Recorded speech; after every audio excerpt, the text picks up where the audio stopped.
Mukhang naghahanda ang Saudi Arabia na muling pumasok sa digmaang ilang taon nitong sinubukang iwanan. Muling inaayos ng Riyadh ang kanilang puwersya para sa posibleng opensibang pandagat o panlupa laban sa mga Houthi sa Yemen at bumubuo ng multinasyonal na koalisyong pandagat para protektahan ang paglalayag ng mga barkong pangkalakalan sa Red Sea. Pinangangambahan agad ang pag-export ng lanis ng Saudi. Pero maaring muling magpasiklab sa mas malawak na digmaan sa Yemen ang operasyong panlupa at magbigay sa Iran ng panibagong paraan para mapataas ang magiging kapalit sa rehiyon ng panggigipit sa Tehran. Kasama natin ngayon si Edmund Fitton-Brown, Senior Fellow sa Foundation for Defense of Democracies at dating UK Embahador sa Yemen. Edmund, ikinatuwa naming makasama ka sa I-24 News. Gusto kong marinig ang pananaw mo. Sa tingin mo ba naghahanda ang Saudi Arabia para sa opensiba? O tinatakot lang nila ang mga Houthi para tumigil sila sa pagbabanta?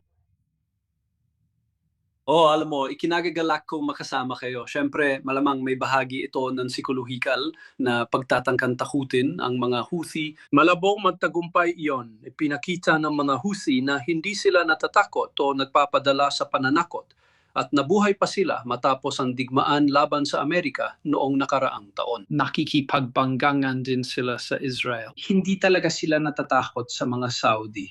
Mas malaki rin ang maaring mawala sa mga Saudi dahil ang mga Houthi ay sanay na sa digmaan at kaguluhan.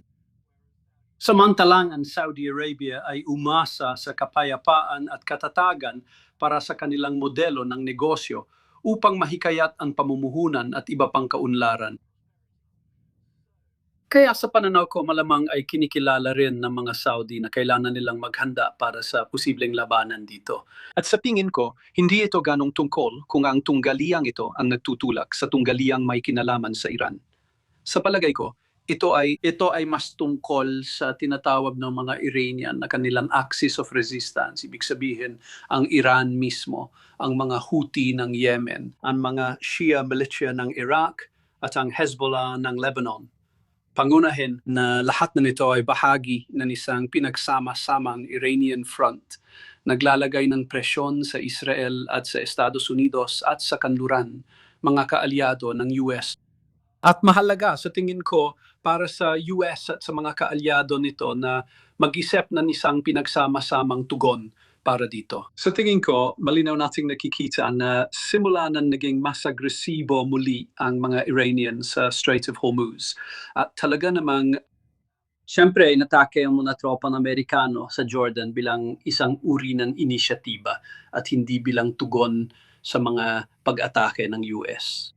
Malinaw na ang mga Yemeni Houthi ay sa ilang antas ay pinamamahalaan ang sigalot laban sa Saudi Arabia. Ang Lebanese Hezbollah siyempre ay pinananatiling buhay ang labanan laban sa Israel at ang mga Iraqi Shia militia ay ginagampanan din ang kanilang papel.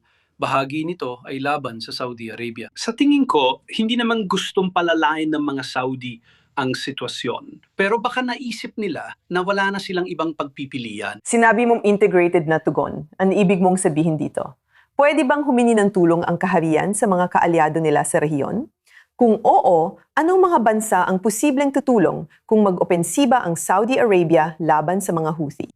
Tama, magandang tanong. Sa totoo lang, malinaw na Estados Unidos ang pinakamahalagang sandigan ng Saudi.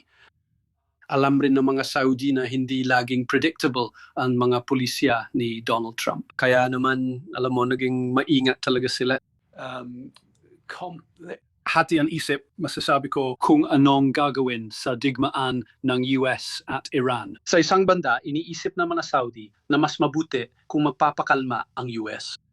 Pero ayaw din nila na sumunod ang US sa kondisyon ng Iran at bigla na lang umalis sa reyon dahil mas lalakas ang loob ng Iran at magiging mas agresibo. Magiging mahirap itong relasyon para sa mga Saudi at iba pang mga estado sa gulpo na pamahalaan. Kaya mahalaga ang US. Kailangan nila ng malinaw at tuloy-tuloy na layunin mula sa US. Kailangan nila na ituring ito ng US bilang isang magkataugnay na issue na dapat tinutugunan ng US hindi lang ang Iran, kundi pati na rin ang mga Houthi ng Yemen. Ngayon, ang Saudi at United Arab Emirates ay may matibay na alyansa. Ngunit nitong simula at dulo ng nakaraang taon, ito ay matinding nasubok dahil naakibat ang mga Emirati sa hakbang tungo sa paghihiwalay ng katimugang Yemen. Gusto ko ring itanong tungkol sa pag-uusap mo sa UAE at tunggalia nila ng Saudi Arabia kaugnay ng mga Houthi at Yemen. Dapat ko bang banggitin? Kung patuloy na magiging target ng Saudi Arabia ang mga Houthi, paano ito makakaapekto sa relasyon na nakikita natin sa pagitan ng Saudi Arabia at UAE? Dapat mas maganda ang pagtutulungan ng Saudi at Emirati dahil wala naman silang malaking pinagkaiba at laging tapat na kaalyado ng Saudi Arabia ang UAE. Sa kasamaan palad, mukhang nagkaproblema ang personal na relasyon ni na Mohammed bin Salman ng Saudi Arabia at Mohammed bin Zayed ng UAE. Sa palagay ko, tungkulin ng White House na i-pressure ang dalawang bansa at sabihin, sapat na ang tunay na sigalot sa rehiyon, huwag na kayong magdagdag ng hindi totoong alitan. Ang mga Saudi, ng banta ng mga Houthi na magpapatupad ng blockade laban sa Saudi Arabia, agad na sinabi ng mga Saudi, may koalisyon kami na agad naming imomobilisa laban sa inyo. Kung kailangan nila ang UAE sa koalisyon at kailangan na nila, kaya napakahalaga na ayusin nila ang walang kwentang alitan na nagkaroon sila sa UAE sa mas maagang bahagi ng taon ito. Sa tingin ko, madali lang naman itong gawin. Pero malamang, kailangan pa rin ng kaunting tulong mula sa mga Amerikano. Edmund Fitton Brown, salamat sa pagsama at pagbabahagi ng iyong pananaw tungkol sa posibleng mangyari sa mga Houthi sa Yemen dito sa I-24 News. Walang anuman.